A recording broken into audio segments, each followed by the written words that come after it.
입니다. 아멘.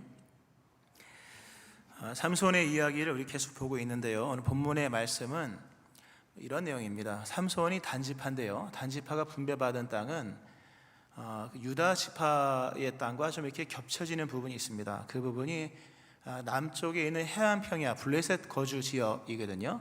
그래서 거기에서 블레셋으로 인하여서 유대 지파 사람들도 고통을 받았고 단지파도 고통을 받고 있는 그 상태에서 앞부분에 여러 이야기가 있고요. 그 이야기와 연관되어서 유다 지파 사람들이 3천 명이 모여서 삼손을 잡습니다. 뭐 이상하죠. 잡아서 결박을 단단히 세 줄로 새롭게 만든 줄로 단단히 결박을 하고 이 삼손을 블레셋에게 조공으로 바치는 장면이 나오는 거예요. 본문이요. 그러니까 블레셋 사람들이 유다 지파가 삼손을 잡아서 갖다 주니까 너무 좋아서 소리를 막 지르고 있을 그때에 오늘 성경 말씀 보면 여호와의 영이 삼손에게 갑자기 임하십니다. 그때 순간적으로 삼손을 결박했던 밧줄이 불탄 삼같이 떨어졌다. 불에 탄 그 옷조가리처럼 이렇게 끊어진 겁니다. 그러면 삼손이 나귀의 새 턱뼈, 나귀 턱뼈를 보게 되죠. 그리고 그걸 들고 블레셋과 전쟁을 합니다. 전투를 합니다.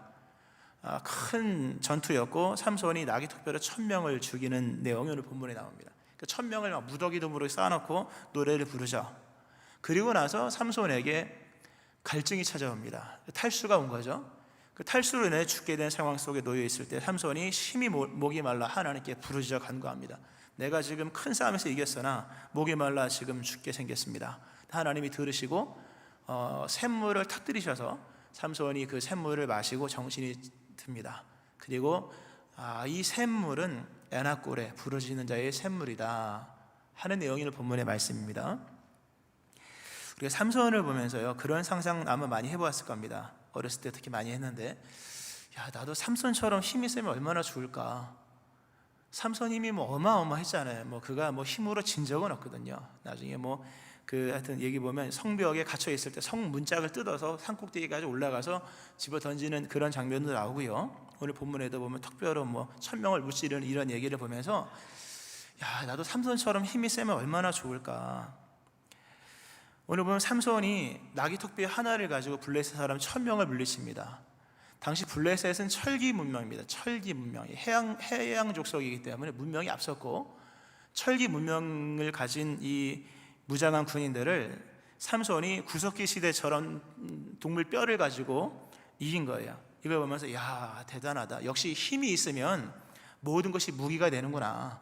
무기가 아니라 힘만 있으면 칼이고 창이고 필요 없구나. 나귀 턱뼈 가지고도 충분히 이길 수 있구나. 역시 힘이 최고야. 심지어 사사기 15장 6절 앞절에 보면요, 삼손이 그 젊은 그 사자가, 그 라이온 사자가 이렇게 덤비는 장면이 나오거든요. 성경에 보면 삼손이 손에 아무것도 없이 사자를 향해 나가서요, 염소 새끼를 찢는 것처럼 그렇게 사자를 이렇게 찢어서 하여튼 그렇게 하는 내용도 나옵니다. 그 대단한 것, 역시 힘이 최고구나. 힘이 있으면 무기가 필요 없구나. 그냥 그 힘 자체가 무기구나. 우리 이런 생각을 하면서 야, 나도 힘 있으면 참 좋겠다.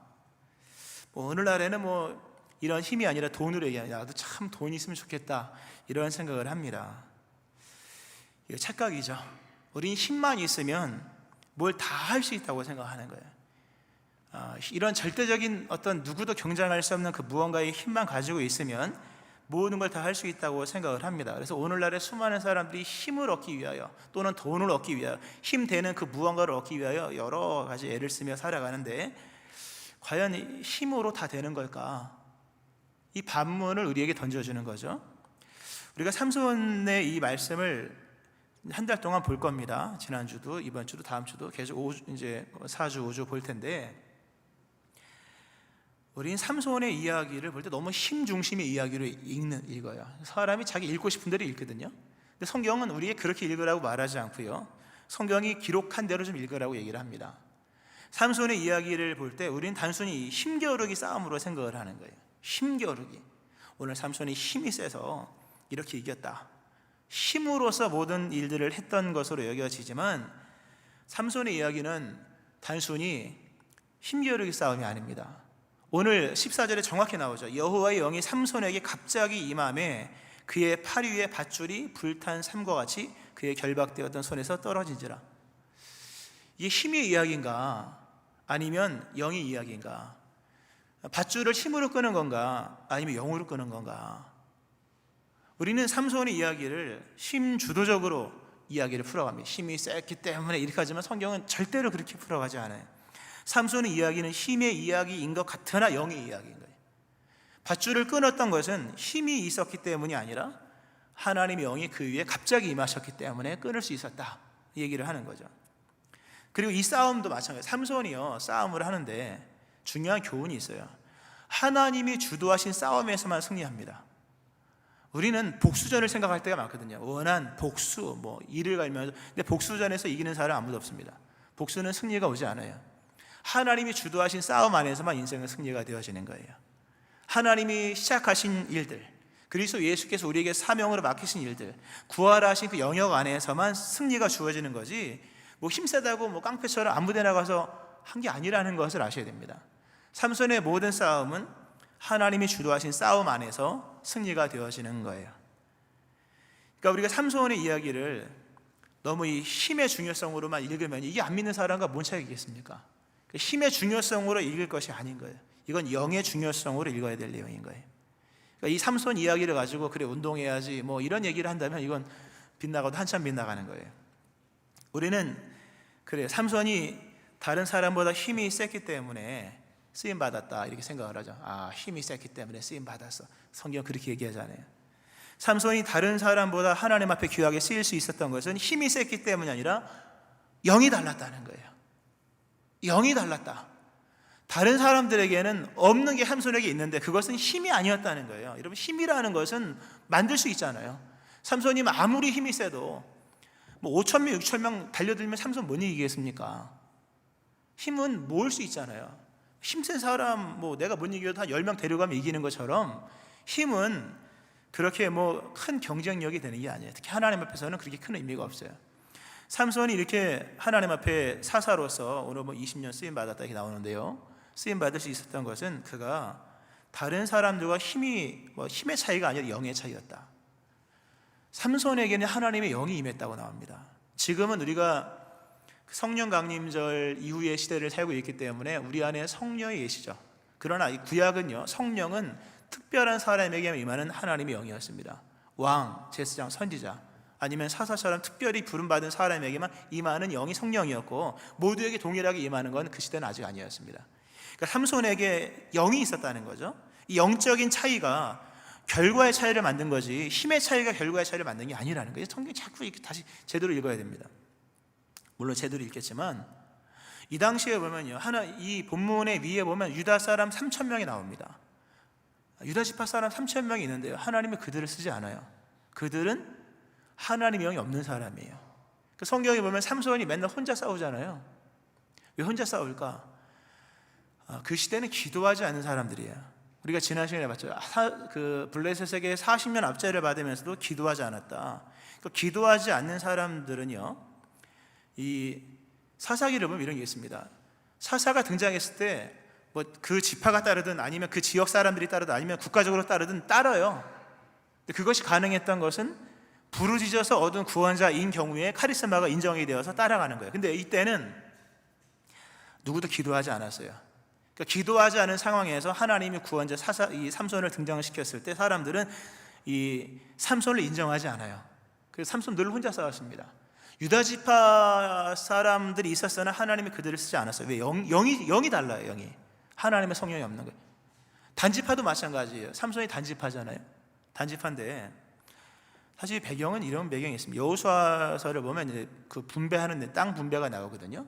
그런데 단지파가 분배받은 땅은 이 해안 평야를 중심으로 산지도 있고 그런 내용이거든요. 근데 그 블레셋 사람들이 있었다는 거죠.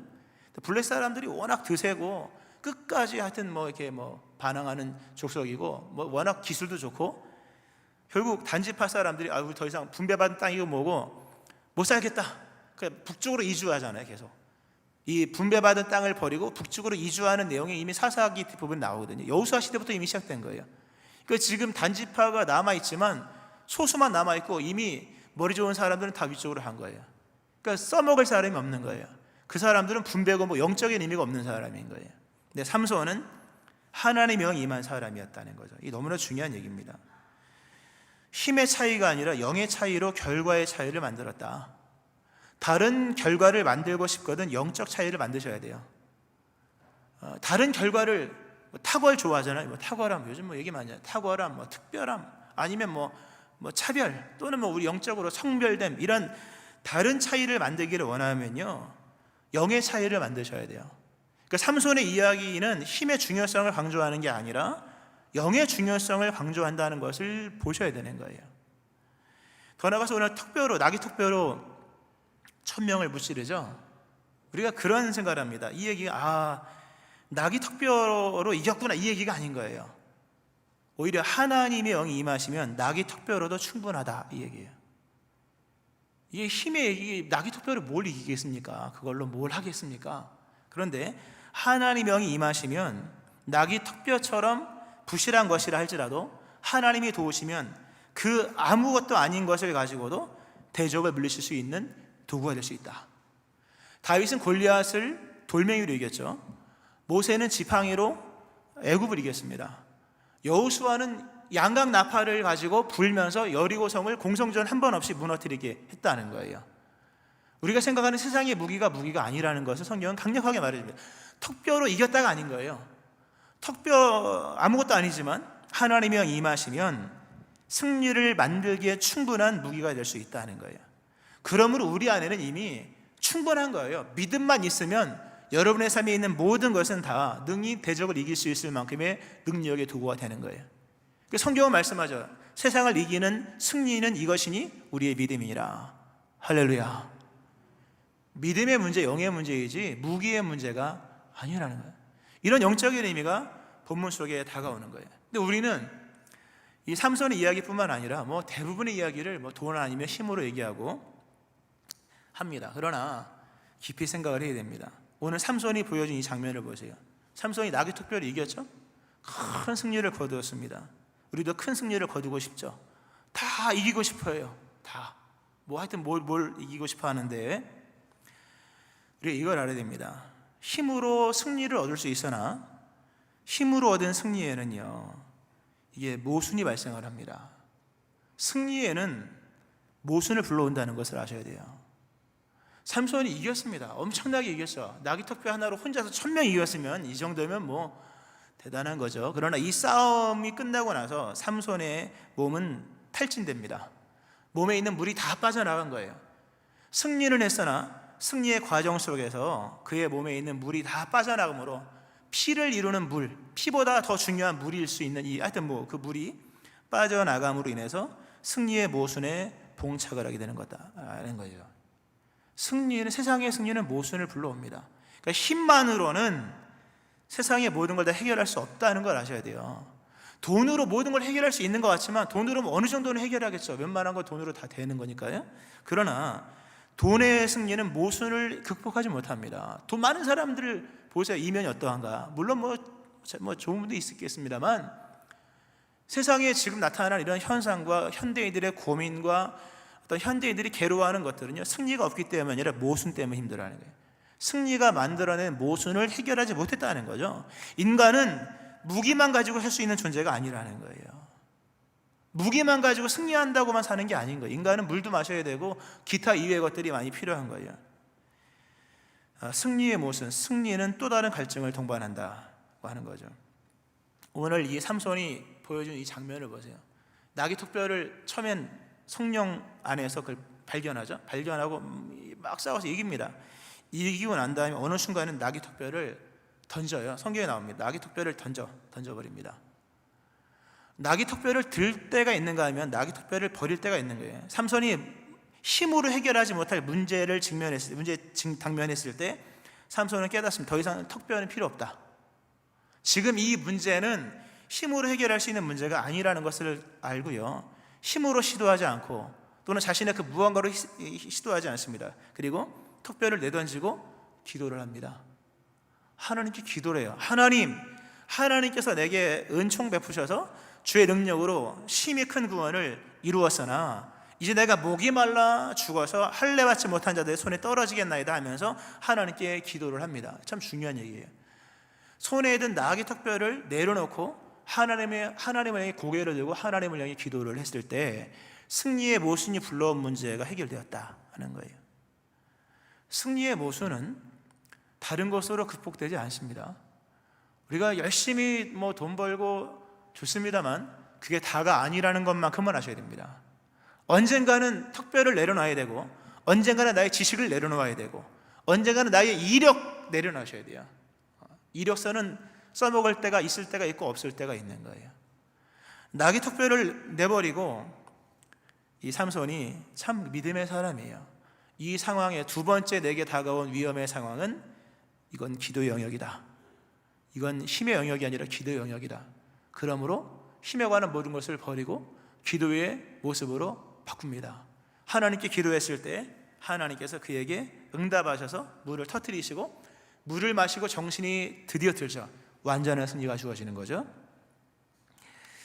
이러한 역사를 우리는 이 성경을 통해서 보면서 우리의 삶을 좀 돌아보셔야 됩니다.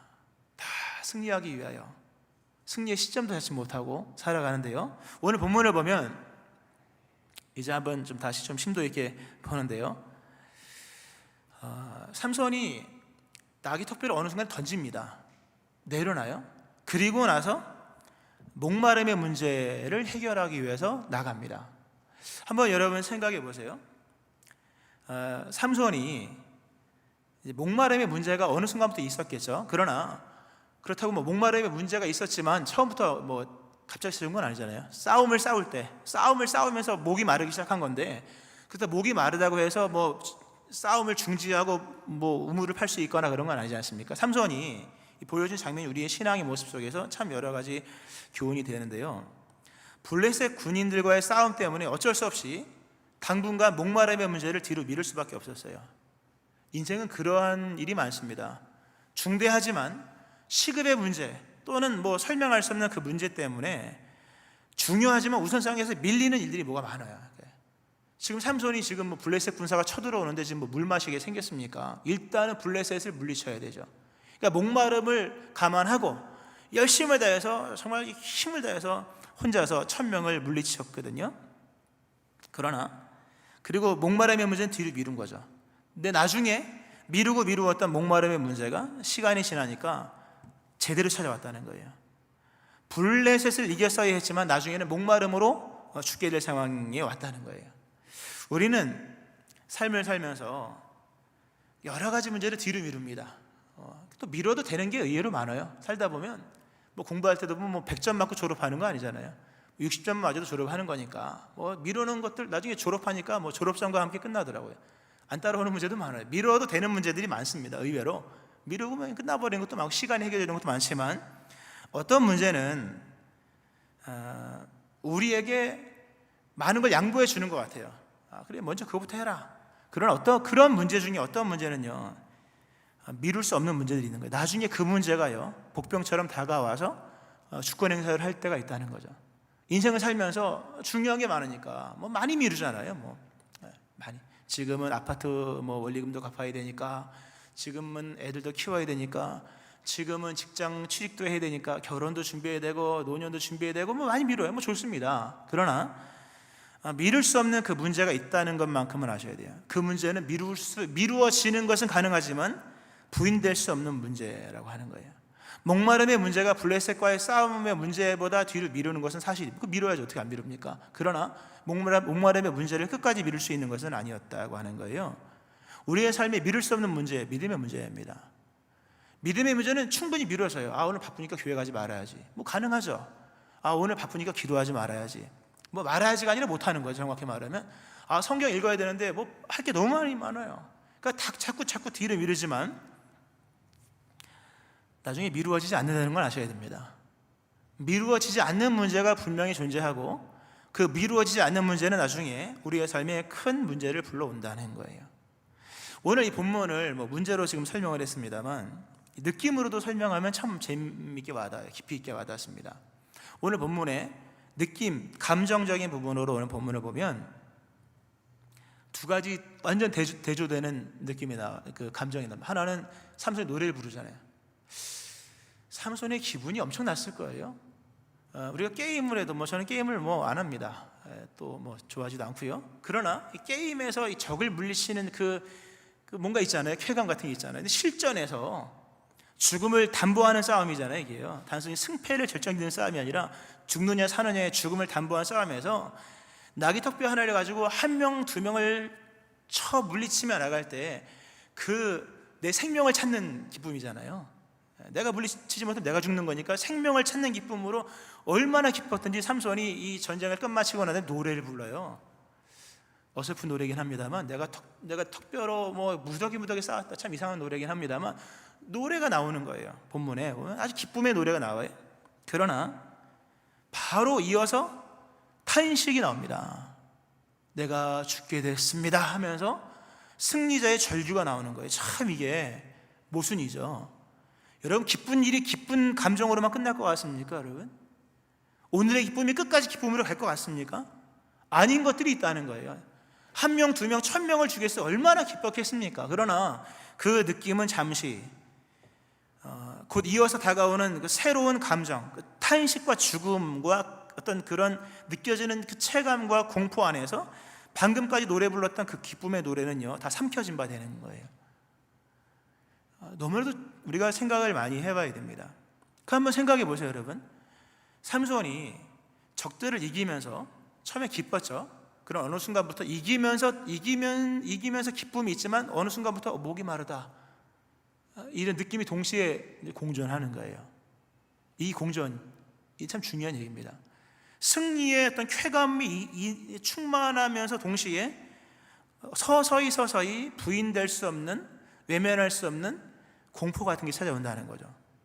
나중에는 이 공포가 기쁨을 다 삼켜버려서 큰일 났다, 방금 노래한 사람 맞는가 싶을 정도로 이제 죽었다, 이런 탄식의 절규가 나오는 이런 느낌이 있다는 거예요. 본문에 보면 이게 분간할 수 없는 이 어떤 뭔가 이게 있는 거죠. 우리는요, 세상에서 성공을 위하여서 우리 안에 있는 느낌을 외면하고 살 때가 진짜 많습니다. 일을 미루는 것, 신앙의 일을 미루는 경우도 굉장히 많을 뿐만 아니라 어떤 일을 공부도 마쳐야 되고 결혼도 해야 되고 빚도 갚아야 되고 모두 해야 되고 하면서 그거 얼마나 또 기쁜 일입니까? 사람은 감정을 선택을 합니다. 이게 대단한 거예요. 하나님 잘 만드셨습니다. 감정을 선택하여 거기에 집중하는 거예요. 그러나 어느 순간부터 내 안에서 다른 감정이 있다는 거죠. 기쁨만 있는 게 아니잖아요. 다른 감정이 솟아오는데 불안한 거죠, 두려운 거죠, 심지어 공포 같은 거죠. 근데 그것을 무시하는 거예요. 계속 무시하는 거죠. 그러나 무시되지 않는 감정들이 있다는 걸 아셔야 돼요. 우리는 속에서 새롭게 등장하는 다른 느낌, 다른 감정, 다른 요구에 대해서 귀를 기울이셔야 돼요. 왜냐하면 그것은 나의 영혼이 보내는 신호인 거예요. 나의 영혼이 보내는 거예요. 내가 지금 사망의 음침한 골짜기를 들어갔다. 내가 지금 삼손의 이야기, 나의 몸이 승리의 쾌감만이 아니라 느껴야 되는 거죠. 내가 지금 몸에 있는 물이 빠져나감으로 내가 지금 죽어가고 있다는 것을 느껴야만 하는 거예요. 나중에 느끼죠. 그거를 우리 안에 성공지향적인 삶을 살고 또 나름대로 그 삶을 살지 않습니까? 여러 목적도 당위성도 있으나 반드시 우리 안에 새롭게 등장하는 다른 느낌을 무시하면 안 됩니다, 여러분. 그것은 여러분이 영이 보내는 신호인 거예요. 우리가 신호를 무시하면요, 나중에 큰 문제가 생기지 않습니까? 하다못해 길거리 신호등도 무시하면 나중에 사고 나는 거예요. 대형 사고는 다 그런 거잖아요. 내 영이 보내는 그 느낌, 그 신호인 거예요. 내 안에 불안하고 근심이 있고 두려움이 생기고 염려가 있고 공허함이 있고 산만함이 있고 답답함이 있고 평상시에 없었던 그 뭔가의 다른 느낌은 내 영이 보내는 신호예요, 여러분. 그 신호는 무시할 수 있는 신호가 아닙니다. 그 신호, 그 문제 해결하셔야 되는 거예요. 근데 중요한 것은 그런 일들, 또 미루었던 그 일들이 등장하는 그런 일들과 우리 안에 있는 새로운 느낌과 신호들은 힘으로 해결할 수 있는 일들이 아니라는 문제가 있는 거예요. 삼손이 마주한 두 번째 문제는 그의 힘으로 해결할 수 있는 문제가 아니었던 거예요. 그의 마음속에 있었던 이 탄식과 절규는 노래를 더 크게 부른다고 해결될 수 있는 문제가 아니었던 거예요. 그 문제는 오직 기도로만 해결할 수 있는 문제였다는 거죠. 삼손에게 등장한 두 번째 문제는 기도의 영역이었다는 거예요. 기도의 영역 안에 삼손이 들어온 거죠. 이 모든 문제, 두 번째 찾아온 문제는 오직 기도로만 해결할 수 있는 문제. 즉 삼손은 지금 기도의 영역 안에 들어온 거예요. 중요한 얘기입니다. 기도의 영역 안에서는요, 다른 것은 안 통해요. 우리가 인생을 살다 보면 기도의 영역에 들어갈 때가 있습니다. 거기는 힘도 지식도 능력도 이력도 사람도 도움이 되지 않아요. 그것은 오직 기도로만 해결할 수 있는 영역이에요. 그러니까 기도의 영역은 어찌 보면 무섭고 어찌 보면 참 단순해요. 기도가 아니고서는 해결할 수 없기 때문에 두려운 거예요.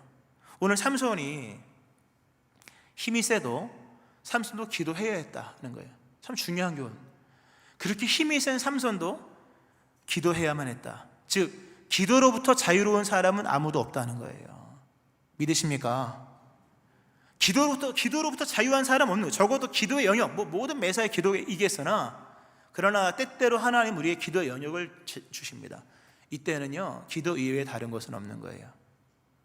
누구도 기도로부터 자유로운 사람은 없어요. 아무리 힘이 세도 기도해야 돼요. 아무리 지난달 성공했어도 이건 다른 문제인 거예요. 기도해야 되는 거예요. 그러나 두려워하지 마세요. 기도하면 쉽게 해결됩니다. 할렐루야. 아멘 하시기 바랍니다. 기도하면 쉽게 해결되는 거예요. 이거 기도 아니면 풀 수 없는 문제예요. 그러나 기도하면 쉽게 해결된다는 거죠. 삼손도 영의 사람이므로 기도로부터 자유로운 사람이 아니었다는 거죠. 그도 힘을 내려놓고 하나님께 기도했다는 거죠. 기도했을 때 드디어 물이 터져 나오죠. 해결되는 거예요. 말씀했습니다. 우리가 한 해를 살면서 또는 기나긴 인생을 살면서 어쩔 수 없이 중대한 문제들로 인해서 미루었던 신앙의 일들이 많을 거예요. 뭐 이것도 끝내야 되고 저것도 끝내므로 다음에 기도하지, 다음에 교회 가야지, 다음에 성경 읽어야지, 다음에 충성해야지, 내년에 해야지 미루었죠? 좋습니다. 미룰 수 있을 만큼 미루세요. 그러나 미룰 수 없는 시점이 온다는 것은 기억하셔야 돼요. 언제까지 미룰 것인가? 그럼 여러분이 알겠지만 그 문제는 소멸되는 문제가 아닌 이상 분명히 우리에게 찾아올 것입니다. 우리가 많은 일들로 인해서 뒤로 미뤘습니다. 그걸 뭐라 그랬어요? 아무도 없어요. 삼손이 블레셋을 물리치느라고 물 못 마신 걸 누가 뭐라고 할 수 없듯이 지금까지 여러 정황 속에서 또는 상황 속에서 만들어진 여러 요구 속에서 내가 믿음의 일들을 뒤로 미룬 거 누구도 뭐라 그러지 않아요. 그러나 기도 영역에 들어온 만큼 이제는 기도하셔야 됩니다. 이제는 믿음을 되찾아야 하는 거예요. 더 이상 미루지 말라는 거죠. 지금 하나님을 찾으면 하나님께서 응답하십니다. 이제라도 하나님께 돌아오면 하나님이 해결하시는 거예요. 오늘 삼손이 나귀의 턱뼈를 던지는 이 상징적 사건, 나귀의 턱뼈를 던지고 하나님께 간절히 부르짖어요. 그랬더니 본래 없었던 샘물이, 뜻밖의 샘물이 터져 나온 거예요. 그걸 에나꼬레라고 하죠. 에나꼬레, 샘물의 이름이 에나꼬레예요. 에나꼬레는 부르짖는 자의 샘이에요. 이거 참 대단한 거예요. 이 샘물은 힘으로 팔 수 있는 샘물이 아닌 거예요. 돈을 쏟아부어도 이 샘은 터지지 않는 거예요. 지식을 쏟아부어도 이 샘은 솟아나지 않는 거예요. 이 샘물은 기도로만 솟아나는 샘물인 거예요. 오늘 여러분의 인생 속에 승리의 모순 겪는 분이 있을 겁니다. 승리의 모순 같은 거 있어요. 거기서 필요한 샘물은 기도로 솟아나지 않아요. 기도하는 자에게만 솟아나는 에나꼬레의 샘물인 거예요. 낙심하지 마세요. 그러나 여러분도 하나님께 돌아와서 기도의 영역 안에서 힘을 다해 기도하면 하나님께서 여러분에게 본래 없었던 새로운 샘물을 솟아나게 하실 겁니다. 기도하는 자에게 여러분의 발 앞에 새로운 샘이 솟아나게 하실 거예요. 에나꼬레의 사건인 거죠. 가을 기도하기에 참 좋은 계절이고 기도해야만 하는 계절입니다. 거룩한 나시린 같은 믿음을 가지고 하나님께 기도함으로 승리의 모순에서 벗어나고 그리고 전에 없었던 새로운 샘물을 얻음으로 정신이 회복하고 또 새 삶이 이어지는 거죠. 이 큰 은혜, 기도의 사람들, 응답의 사건 일어나기를 주의 이름으로 축원합니다. 아멘. 기도하시겠습니다.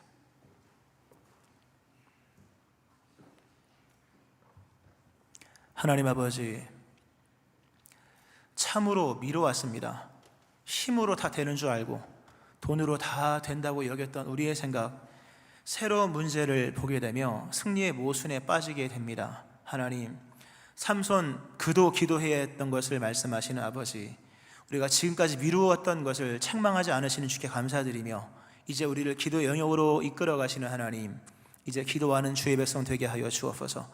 그간에 미루었던 믿음의 생활 다시금 시작할 수 있게 도와주시고, 그간 미루었던 기도의 일들 다시 행할 수 있게 하여 주심으로 부르짖는 자만이 얻을 수 있는 예나꼬레의 샘물을 이 가을 모두에게 모두가 받을 수 있게 하시고, 모두에게 허락하시는 응답의 사건이 기도하는 모든 10년들 가운데 일어날 수 있게 하여 주옵소서.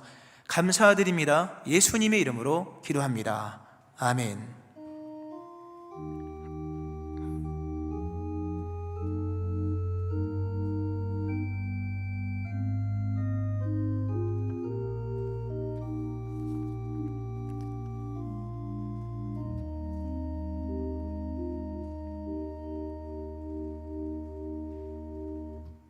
찬송가 368장 1절 2절